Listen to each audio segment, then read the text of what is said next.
Ben voilà, mon témoignage, ben déjà je vous dis merci. Merci parce que je suis là ce soir, j'ai passé par les eaux du baptême. Ben moi, mon témoignage, il est vraiment long. Parce que si je devrais dire mon témoignage, vous allez... Voilà.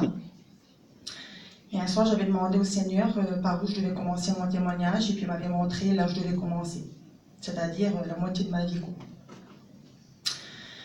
Ça fait que...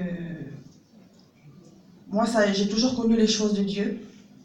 Je n'ai pas grandi dans une famille chrétienne. Et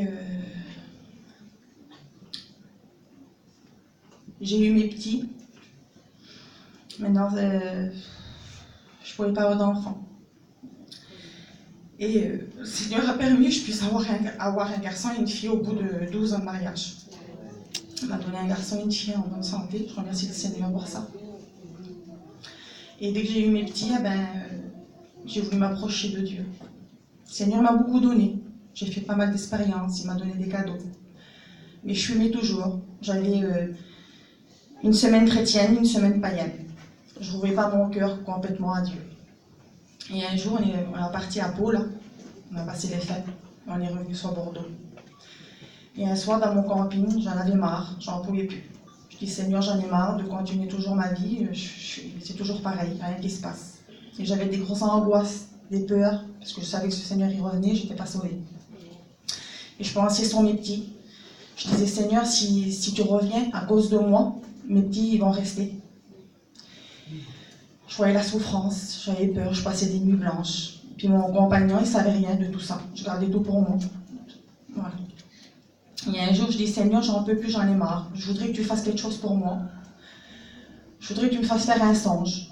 Un songe que je puisse me réveiller d'avoir peur, pour que je puisse prendre ma décision. Et j'ai dit ça comme ça. Et 2 jours après, le Seigneur a permis que je puisse faire un songe. Il ne m'a rien montré de spécial. Il ne m'a pas montré le paradis ni l'enfer. Mais le peu qu'il m'a montré, pour moi, c'était très grand.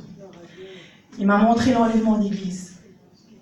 Il m'a montré que ce que j'allais passer si jamais je restais sur la terre. Il m'a fait voir la souffrance, l'angoisse, la désolation, les ténèbres. Et j'étais dans mon sang, j'étais en train d'ouvrir les armoires, de prendre des choses pour pouvoir nous sauver en mettant. Mais en vrai, c'était pas parce que je prenais 2 boîtes de Doliprane ou un paquet de pâtes que je pouvais passer 7 ans de tribulation. Ça fait, alors ça, je disais à mon compagnon, vite, il faut qu'on se prépare, parce qu'ils vont venir nous chercher, puis ils vont nous mettre le 666. Alors on s'enfuyait, on se cachait comme ça. Et dans mon sang, je disais, Seigneur, permets pas que ça soit vrai, permets que ça soit un rêve, je t'en supplie. Puis le Seigneur m'a entendu, il m'a fait grâce. Il n'a pas permis. Il m'a donné du temps. Je me suis réveillée. Et quand je me suis réveillée, j'ai crié, 3 heures du matin. Je dis, Seigneur, merci. Seigneur, je te dis merci, parce que tu n'es pas revenu. Tu me donnes du temps. Et ça fait que j'ai réveillé mon compagnon, j'ai dit, il faut qu'on fasse quelque chose, on ne peut pas rester comme ça, parce que le Seigneur, il revient, puis on sera perdu. Je ne sais pas si ça va se passer comme ça, mais c'est très important. Ça fait que j'ai venu à la mission, j'ai vu un serviteur, Daniel, je lui ai dit, il m'a dit, ma soeur, ça se passerait exactement pareil. C'est biblique. Et ça fait que après, pendant 3 mois, je n'ai pas arrêté de louper mes réunions. J'allais à mes réunions continuellement. J'étais bénie, le Seigneur me bénissait. Mais il y avait un truc qui n'allait pas. Je n'étais pas délivrée de la cigarette. Je n'arrêtais pas de fumer. Et je voyais que ce n'était pas bien de fumer. Je me sentais sale, je me sentais vilaine devant les yeux de Dieu. Je voulais me cacher de ma soeur, de mon frère, mais malgré ça, le Seigneur il me voyait. Alors je disais, Seigneur, quand ça sera ton moment, tu me délivreras. Et ça fait qu'on était dans une petite mission à Samuel. Et puis il a fait une réunion. Et puis il y a eu une prédication sur la femme samaritaine.